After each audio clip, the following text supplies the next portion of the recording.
ঋণ শোধে হলো মুক্তি। আরে ওটা দিশা না? হ্যাঁ ওটা তো দিশাই। এই দিশা, কি রে কেমন আছিস? আমি ভালো আছি রে, তুই কেমন আছিস? তোর সাথে অনেকদিন পর দেখা হলো, প্রায় 6 মাস তো হবেই। শোন না, আমি তো তোর সঙ্গে দেখা করতে এসেছিলাম। আমার সঙ্গে দেখা করতে যাচ্ছিলি? কিন্তু কেন? সেই 6 মাস আগের কথা তোর মনে আছে রিঙ্কি? আমার ভাই অসুস্থ হয়ে পড়েছিল, আমি ভাইকে নিয়ে চেন্নাই যাচ্ছিলাম, আমার কিছু টাকা কম পড়েছিল বলে তুই আমাকে 1000 টাকা দিয়ে সাহায্য করেছিলি। ও হ্যাঁ, সেই তোর ভাইয়ের জন্য নিয়েছিলি। তোর ভাই এখন কেমন আছে রে? সুস্থ হয়ে গেছে তো? ভাই এখন খুব ভালো আছে রে, খুব ভালো আছে। ওহ বাহ, খুব ভালো।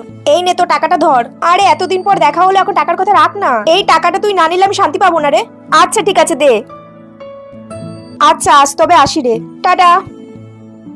কিন্তু দিশা আর ওর ভাই তো ট্রেন অ্যাক্সিডেন্টে মারা গিয়েছিল, এটা তো আমি ভুলেই গিয়েছিলাম। তাহলে এই টাকাটা দিশা কোথায় গেল? তার মানে